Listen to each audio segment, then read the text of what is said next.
Mati dong. Ya, assalamualaikum. Bisanya. Bentar ya. Bentar, aku ngetek video dulu buat tugas nih. Mau di. Matiin lagi. Ya, bentar ya. Nanti kalau udah selesai di PC. udah. Ya. Oke. Ya. Ya.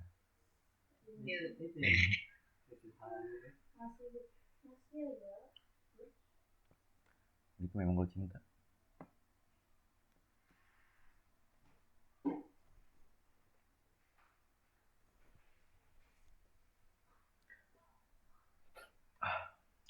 Assalamualaikum warahmatullahi wabarakatuh. Sebelumnya saya izin memperkenalkan diri. Nama saya Syahrudin Tawang. Saya dari Prodi KPNKB. Nomor induk Taruna 19624045. Oke, di sini saya akan menjelaskan tentang pelajaran psikologi karena saya mendapatkan ujian akhir semester di semester 3 saya. Di sini saya akan membahas tentang teori kepribadian. Oke, jadi langsung saja kita masuk ke pembahasan.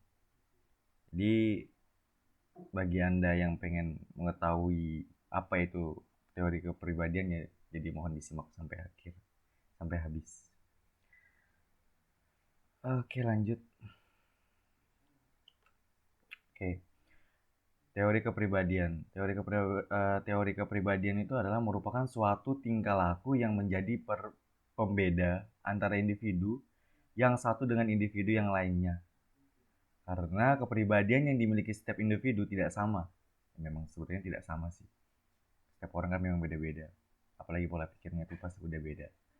Adanya kepribadian yang berbeda ini dapat digunakan untuk menggambarkan identitas dan jati diri seseorang, di mana seiring dengan perkembangan waktu, kepribadian seseorang juga bisa mengalami perkembangan yang disebabkan oleh faktor yang mempengaruhinya. Ya, jadi di sini kita bisa membayangkan bahwasannya kepribadian itu bisa mempengaruhi seseorang, entah mulai dari tingkah lakunya, entah mungkin itu dari sifat kebiasaannya dari sehari-hari. Jadi dari kepribadian ini kita bisa bisa menunjukkan lah, menunjukkan bahwa kita bisa menilai orang itu seperti apa. Nah, oleh karena itu dalam pembahasan makalah pada kesempatan kali ini akan dibahas mengenai teori kepribadian baik dari pengertian sampai macam-macam kepribadian yang dikelompokkan berdasarkan pada karakteristik yang sama.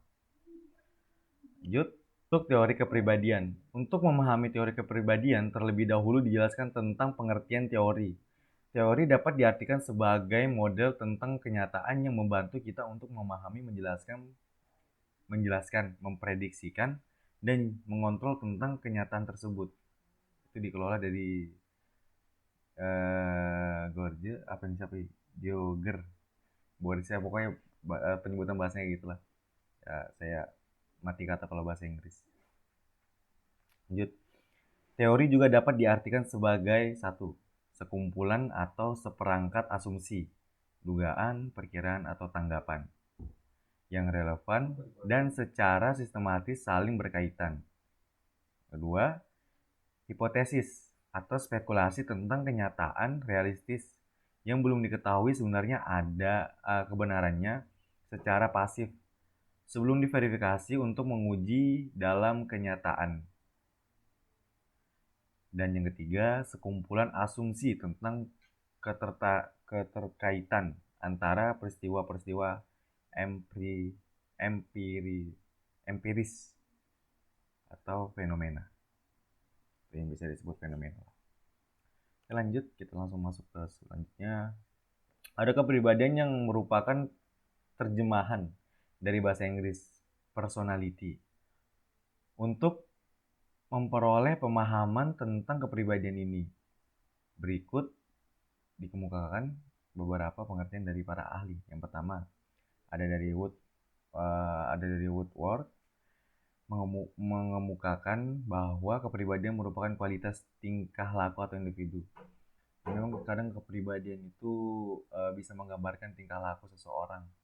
Jadi ya entah dia kepribadiannya orang itu seperti apa, kita bisa menggambarkan tingkah lakunya seseorang itu seperti apa.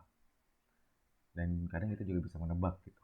Yang kedua, Dasil. Dari Dasil, mengartikan kepribadian sebagai gambaran total tentang tingkah laku individu yang terorganisasi. Dari para ahli termasuk Dasil ini, dia mengartikan kepribadian itu sebagai menggambarkan tingkah laku individu yang terorganisasi. Jadi kayak ibaratkan udah ada aspek-aspek yang bisa dibilang nggak secara struktur, namanya terorganisasi kan. Kadang kita organisasi itu yang ibaratkan ada struktur-strukturnya yang bisa kita memahami tingkatan-tingkatan dari kepribadian itu tersebut. Dan yang ketiga ada ahli dari Alport mengemukakan pendapatnya tentang pengertian kepribadian, yaitu personality is the dynamic organization within the individual of whose physico physicopi apa ini physical system that determine is unique adjustment to his environment. Ya, mohon maaf ya kalau bahasa Inggrisnya kaku. Kepribadian yang merupakan organisasi yang dinamis dalam diri individu tentang sistem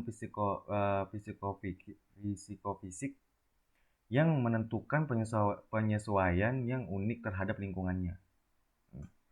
Jadi bisa dilihat sendiri dari sini, kita bisa melihat kepribadian itu yang merupakan organisasi yang dinamis. Lanjut, berdasarkan pengertian teori dan kepribadian di atas, maka istilah teori kepribadian dapat diartikan sebagai seperangkat asumsi tentang kualitas tingkah laku manusia beserta definisi empirisnya. Lanjut, kita masuk ke slide selanjutnya. Sejarah tipologi teori kepribadian. Yang pertama ada usaha pra ilmiah. Ada dari kriologi atau ilmu gurat tangan. Kriologi merupakan ilmu gurat tangan, bahasa Jawanya itu raja. Dasar pemikiran teori ini bahwasannya gurat tangan satu orang berbeda dengan lainnya.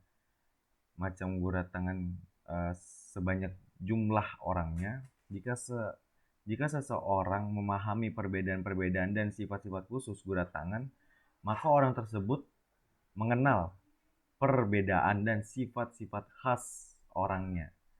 Dalam perkembangan saat ini, ilmu gurat tangan dipakai di bidang kepolisian, yaitu ilmu sidik jari. Ya, jadi ya kayak sekarang kalau kita misalkan mau buat SKCK atau KTP, kita bisa bilang bahasanya kayak gurat tangan, tuh kita mau kayak sidik jari. Yang kedua ada dari astrologi atau ilmu perbintangan.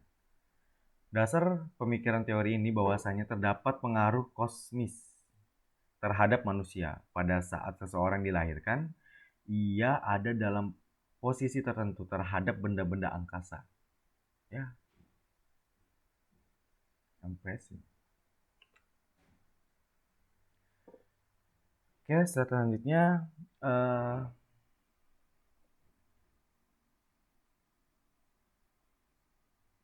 dari gastrologi, ilmu tentang tulisan tangan. Dasar pemikiran teori ini bahwasannya segala gerakan manusia merupakan ekspresi kehidupan jiwanya, termasuk gerakan menulis. Dalam menganalisis tulisan tangan, yang perlu diperhatikan meliputi yang pertama, maaf, bentar, kaki saya kram. Yang pertama ada, apakah tulisan tangan tetap lurus, naik, atau turun? Yang kedua, condong tegaknya tulisan. Yang ketiga, besar kecilnya huruf. Dan yang keempat, jarak tulisan dari garis yang satu dengan yang lainnya. Yang keempat, ada tumpul runcingnya tulisan. Yang kelima, ada tebal tipisnya tulisan. Yang kelima, ada tetap atau tidaknya ukuran tulisan. Yang terakhir, ada jarak tulisan dari tepi kiri dan tepi kanan. Jadi dari gastrologi ini dia bisa memahami kepribadian seseorang itu melalui dari tulisan-tulisannya mereka. Jadi kalau misalkan ada yang tulisannya yang kayak dia pintar menulis, tulisannya bagus, rapi, berarti dia bisa menggambarkan orang itu kalau orang ini baik atau orang ini bisa dibilang bisa dipercaya gitu. Jadi dari gastrologi ini dia bisa menggambarkan seseorang hanya dari tulisan. Dan yang kedua selanjutnya ada dari fisiognomi atau ilmu tentang bentuk wajah. Ilmu tentang bentuk wajah. Dasar pemikirannya adalah ada hubungan antara keadaan wajah dengan kepribadian seseorang. Salah satu tokoh teori ini adalah Johann Casper. Ini tulisannya kurang kekecilan jadi gitu. Saya nggak bisa ngeliat. Ya sorry itu.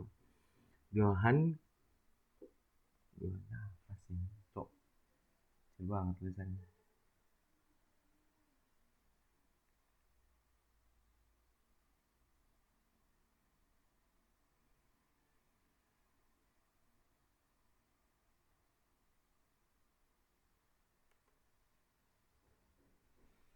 Oke,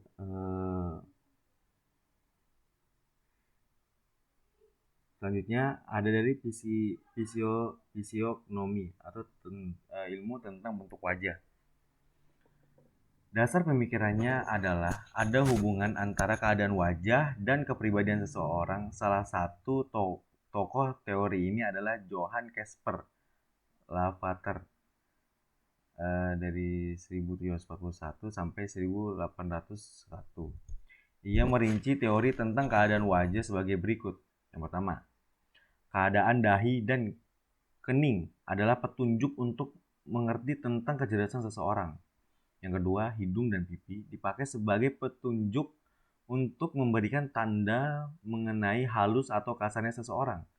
Yang ketiga, mulut dan dagu digunakan sebagai petunjuk tentang nafsu makan dan minum. Yang keempat, mata sebagai petunjuk seluruh kehidupan jiwa seseorang. Ahli lain dalam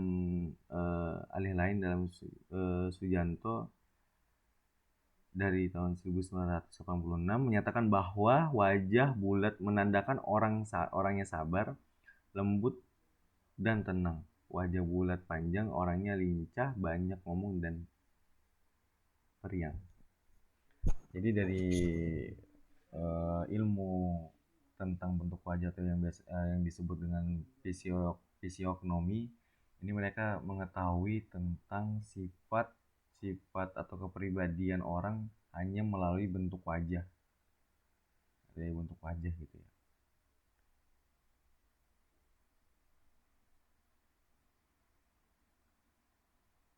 Oke lanjut, selanjutnya ada frenologi atau ilmu tentang tengkorak. Teori ini memahami kepribadian atas dasar keadaan tengkorak. Bentuk tengkorak berhubungan dengan otak seseorang, maka dasarnya keadaan tengkorak berdasarnya keadaan tengkorak, maka seseorang dapat diketahui perbedaan sifat-sifatnya. Jadi dari frenologi atau ilmu tentang tengkorak, mereka bisa mengetahui kepribadian hanya melalui dari bentuk tengkoraknya. Entah itu bentuk tengkoraknya kecil, entah itu bentuk tengkoraknya lonjong, apa segala macam. Seperti itulah. Lanjut. Ada onitologi, ilmu tentang kuku. Kuku di ujung jari merupakan hubungan erat dengan susunan syaraf dengan cabang-cabangnya yang halus berujung di puncak jari. Warna dan bentuk kuku dapat digunakan sebagai landasan mengenai kepribadian seseorang. Jadi di sini yang kukunya jorok, yang nggak pernah dipotong, di sini bisa ketahuan kalau orangnya itu kepribadiannya jorok, tidak tidak tepat waktu, ceroboh gitu ya. Ya, jadi mereka bisa mengetahui kepribadian seseorang hanya dari kuku kuku jari manusia.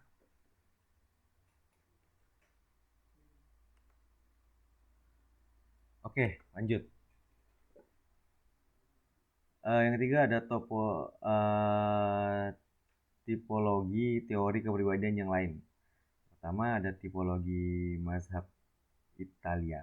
Berdasarkan atas data-data yang diperoleh oleh De Giovanni Viola dalam menyelidikannya menemukan bahwa ada 3 macam tipe manusia berdasarkan atas keadaan tubuhnya, yaitu pertama ada mikros planris, ukuran menegak relatif dominan sehingga orangnya kelihatan tinggi jangkung. Yang kedua ada makrosplanix, ukuran mendatar relatif dominan sehingga orangnya kelihatan pendek gemuk. Dan yang ketiga ada monosplanchris, ukuran menegak dan mendatar seimbang sehingga orangnya kelihatan seimbang, balance. Terus yang kedua ada topologi Kretschmer, tipe manusia menurut keadaan jasmaninya. Kretschmer menggolongkan manusia atas dasar bentuk tubuhnya menjadi 4 tipe, yaitu pertama ada piknis. Sifat-sifat khas tipe ini adalah badan agak pendek, dada membulat, perut besar, bahu tidak lebar, leher pendek dan kuat, lengan dan kaki lemah, kepala agak merosot ke muka di antara kedua bahu, serta banyak lemak sehingga urat-urat dan tulang tak kelihatan. Yang kedua ada leptosome atau atenis. Sifat khas tipe ini adalah badan langsing atau kurus, jangkung, rongga dada kecil sempit pipi, rusuknya mudah dihitung, perut kecil, bahu sempit, lengan dan kaki lurus, tengkorak agak kecil. Tulang-tulang di bagian muka kelihatannya jelas, muka bulat, telur, dan berat relatif kurang. Yang ketiga ada atletis. Pada orang yang bertipe atletis, ukuran-ukuran tubuh yang menegak dan mendatar dalam perbandingan dan seimbang sehingga tubuh kelihatan selaras.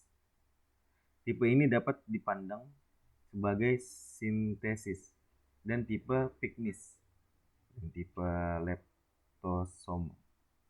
Yang keempat ada dysplatis.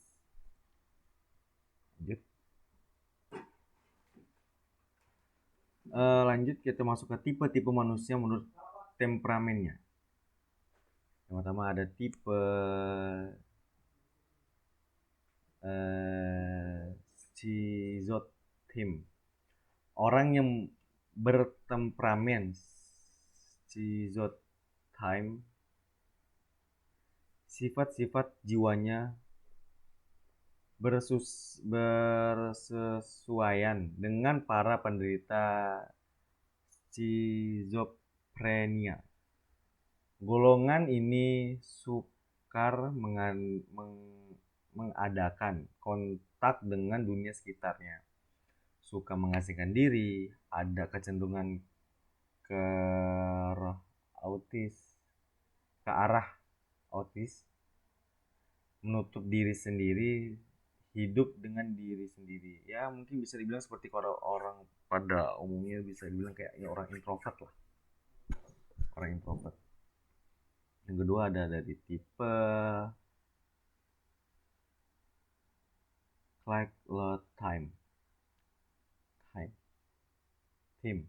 Craig Lot Team. Golongan ini mudah mengadakan kontak dengan dunia luar, maka bergaul, mudah mendapatkan teman, ramah biasanya dalam pergaulan, menyenangkan dan mudah merasakan suka dan dukanya orang lain. Seperti kalau bisa dibilang ya seperti sahabat lah ya kan mungkin ya. Yang mengerti keadaan sekitarnya seperti apa, isi dalam diri kita seperti apa, mereka tahu. Mungkin ya kurang lebih seperti itu. Oke, lanjut ke slide selanjutnya. Faktor-faktor yang mempengaruhi kepribadian. Secara garis besar ada dua faktor utama yang mempengaruhi perkembangan kepribadian, yaitu faktor rehabilitas genetika atau genetika dan faktor lingkungan environment. Faktor genetika atau bawaan. Pengaruh gen terhadap kepribadian sebenarnya tidak secara langsung, karena yang dipengaruhi gen secara langsung adalah kualitas sistem saraf, seimbangnya biokimia tubuh dan struktur tubuh. Lebih lanjut, dapat dikemukakan bahwa fungsi rehabilitas dalam kaitannya dengan perkembangan kepribadian adalah sebagai berikut.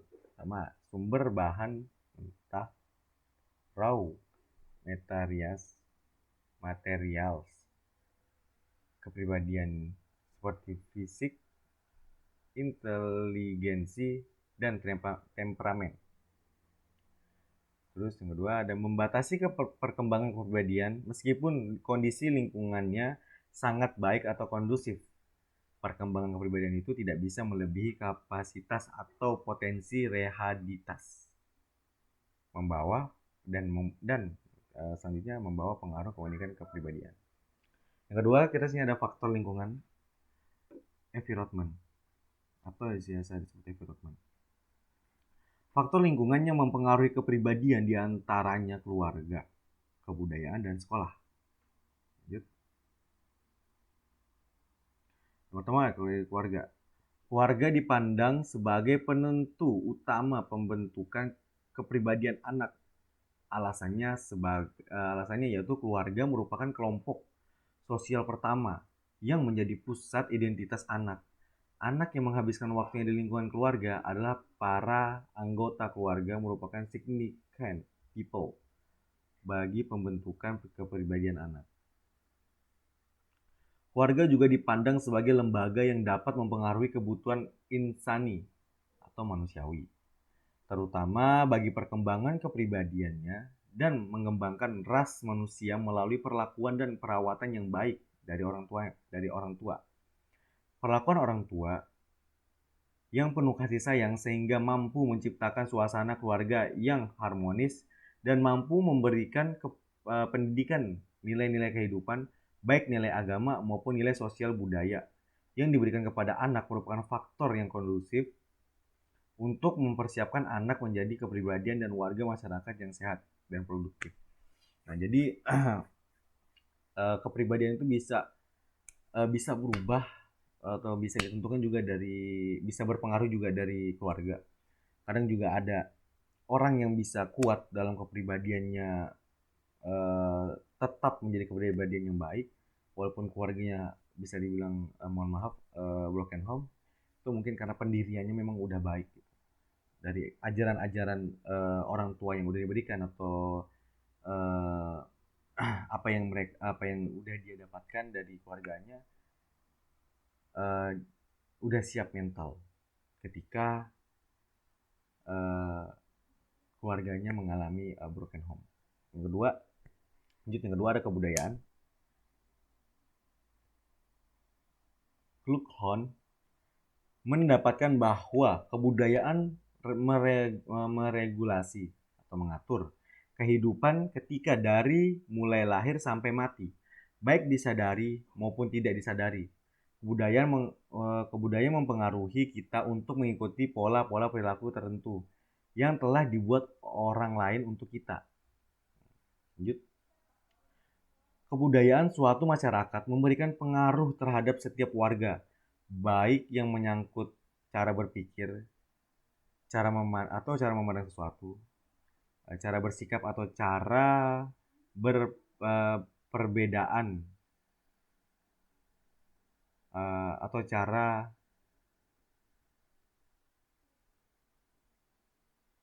atau cara berperilaku. Pengaruh kebudayaan terhadap kepribadian ini dapat dilihat dari perbedaan antara masyarakat modern yang budayanya maju dengan masyarakat seperti dalam cara makan, berpakaian, memelihara kesehatan, berinteraksi, pencaharian, dan cara berpikir. Jadi dari kebudayaan ini kita bisa memahami tentang pengaruh terhadap setiap orang atau warga yang menyangkut cara berpikir, cara bersikap atau cara berperilaku gitu. Jadi bisa mempengaruhi kebudayaan gitu ya terhadap kepribadian ini, dari perbedaan antara masyarakat modern dan budaya maju gitu. Oke, lanjut. Yang ketiga ada sekolah.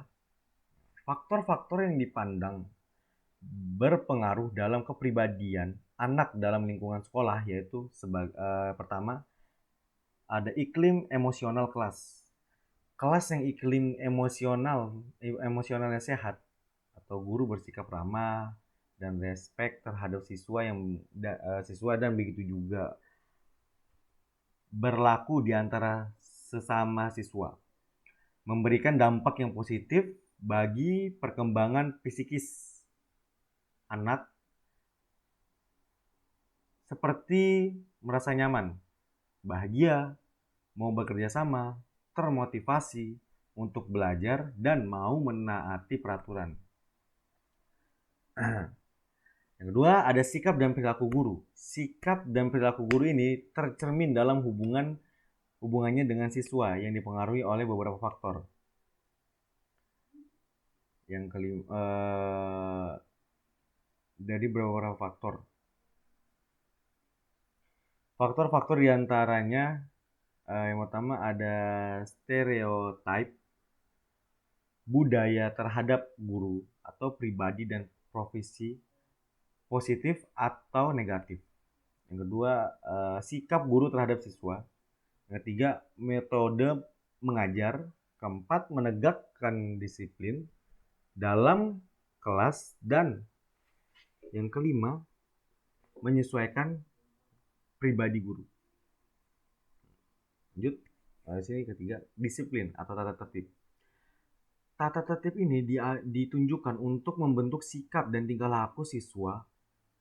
Disiplin yang otoriter cenderung mengembangkan sifat pribadi siswa yang tegang, cemas, dan antagonistik. Disiplin yang permisif cenderung membentuk sifat siswa yang kurang bertanggung jawab, kurang menghargai otoritas, dan egotentris.